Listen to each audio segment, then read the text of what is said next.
ao final da Segunda Guerra, o gênero super-herói, que foi o que dominou e tinha tiragens de milhões, né, simplesmente decaiu. Mesmo que aqueles números ainda fossem interessantes, para um editor, ele notou uma tiragem dele, as vendas dele caírem de 1 milhão, 1 milhão e acima de 1 milhão, caía ali para 50 mil, certo? Ou até cair no desinteresse do público dele, né?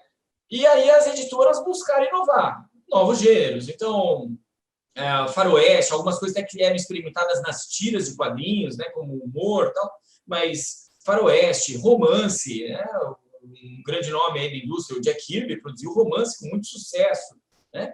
E a Entertainment Comics chamava Educational Comics, né, que era da família Gaines. O Bill Gaines, quando assumiu a editora do pai dele, que era o Max, ele começou a produzir quadrinhos de terror. Tá? O terror, guerra e policial começou a despertar o interesse do público americano.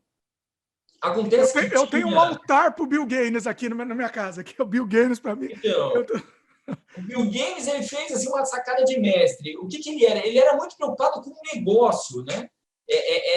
O que interessava a ele era o negócio. E aí ele tinha tanto uma equipe de editores de produção quanto artistas, onde ele deu praticamente liberdade total.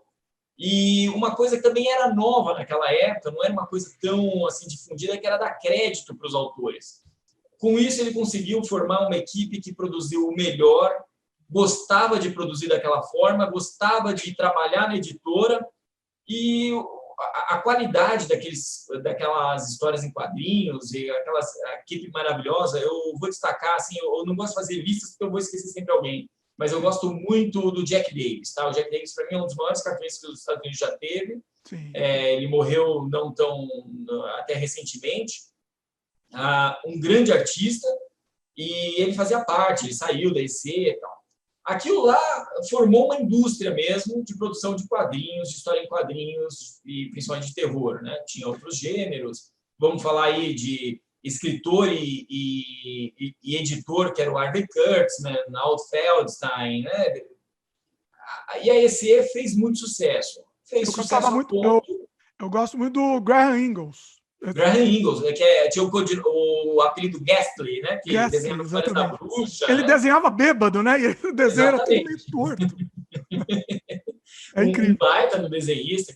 Mas assim, a lista de colaboradores da EC era fantástica. Joe Orlando, Red Crandall, Bill Evans, Kamen, muita gente boa demais ali, né? Sim. É o primeiro de altíssima qualidade, que acho que foi dentro de uma indústria mesmo, porque antes a coisa era meio tosca, né?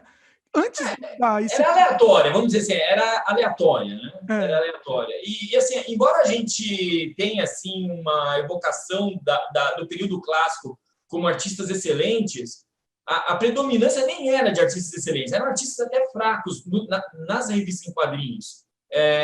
Mas é que são passados aí 70, 80 anos, realmente o que fica na memória era os de alta qualidade. Acontece que na EC, na Entertainment Comics, a qualidade de toda a equipe era excelente, todos eram muito bons, né? Não tinha um artista fraco, não tinha uma produção fraca. Então, isso chamou muita atenção do mercado na época. Né? E conquistou muitos artistas, muitos leitores, né? Sim. Mas vai lá, que eu te interrompi, continua aí que você... Então, assim, o que acontece nesse momento é que começou o pós-guerra, a Guerra Fria, certo? Havia um contexto americano ali de caça às bruxas, né? Não só, obviamente, que os quadrinhos não eram o principal alvo disso aí, né? Mas justamente partidos políticos, né? Entidades políticas, associações partidárias, e a indústria da cultura. Então, cinema, vale dizer que o Ronald Reagan, que era um ator e foi presidente dos Estados Unidos, ele era o presidente do sindicato, né? Ele colaborou muito com a caça às bruxas na época, ele acusou muitos, digamos assim, colegas, né? Ele entregou muita gente. Então, havia um clima de perseguição naquela época.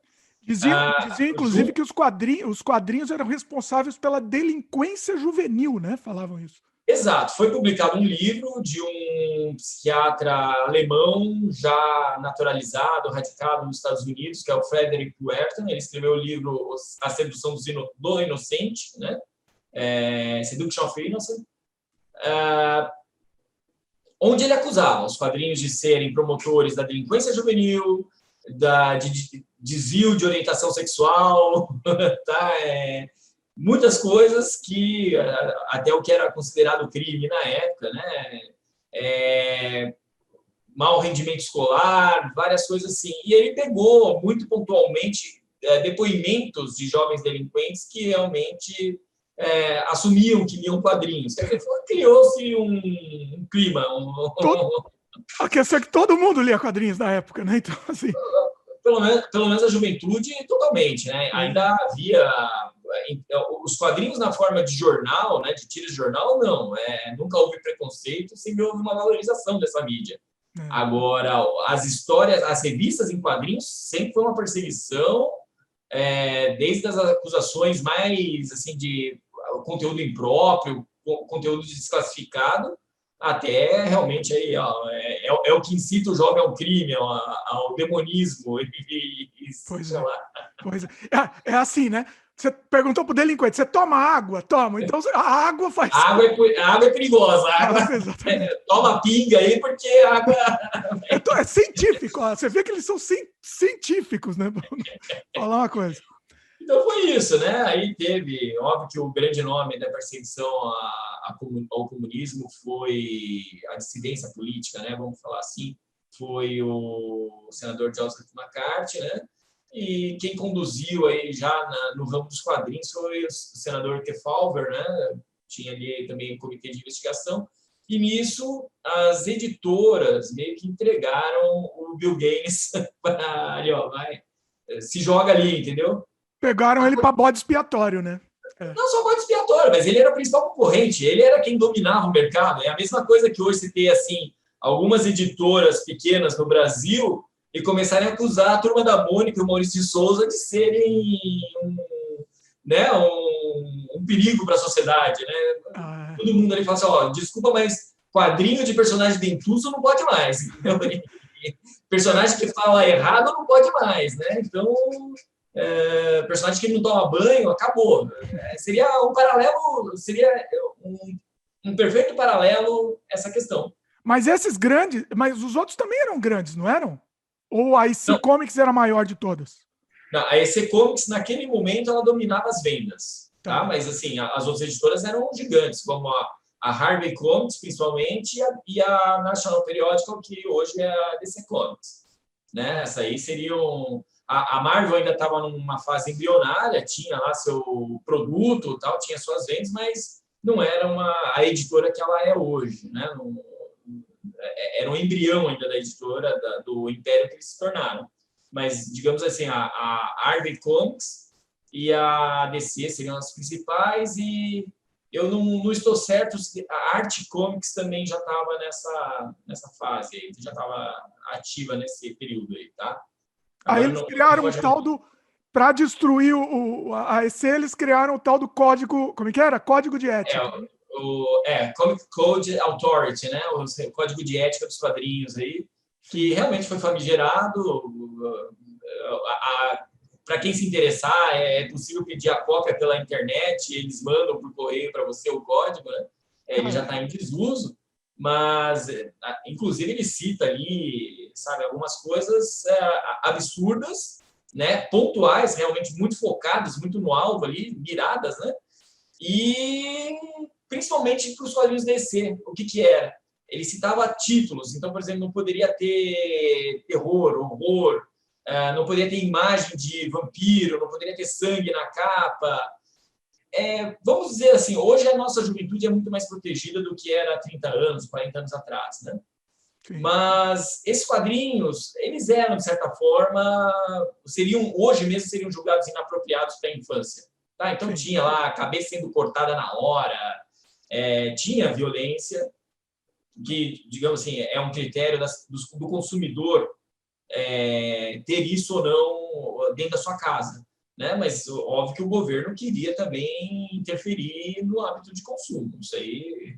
O objetivo, na verdade, era outro, né? Sempre tem uma desculpa de moral aí na história, mas o objetivo por trás era outro, né? Exato. Vamos lá, do que eu estudo um pouco de quadrinhos pelo mundo, você mora no Canadá, parece que no Canadá quadrinhos policiais são proibidos, né? Inclusive, quando é impresso para editoras dos Estados Unidos, parece que não pode sair da gráfica sem estar lacrado numa caixa e a caixa ser aberta só nos Estados Unidos, né? Tem alguma coisa assim. Aí, olha só, eu vou procurar agora aqui, eu vou procurar isso, se tem. Se eu me mudasse para o Canadá, eu não poderia levar toda a minha coleção, eu poderia ser preso. Olha só, eu não sabia, vou pesquisar. Agora você me deixou com a pulga. Parece que tem uma restrição desse tipo aí. Então, assim, foi um golpe muito forte e pontual para Entertainment Comics.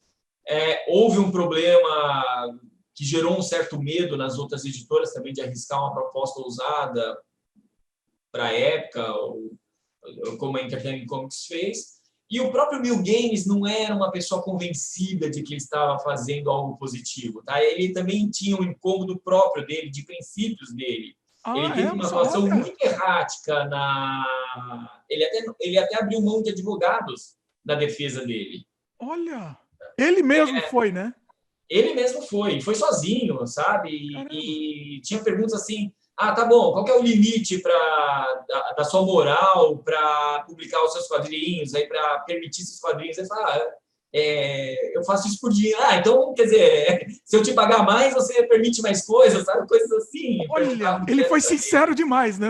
Ele foi sincero, né? E realmente a editora perdeu seus grandes títulos e ela só não faliu de vez, né? Ela só não fechou as portas de vez, vamos dizer assim, porque ela não tinha motivo para falir também. O motivo era para fechar as operações. Ela tinha a revista Mad, que também era um formato comic book, e aí os editores transformaram num magazine que aí não seria sujeito ao código de ética. Então, pessoal entender, né? Não poderia chamar de comic book. Ele não seria um gibi, né? Não seria um gibi, não era colorido.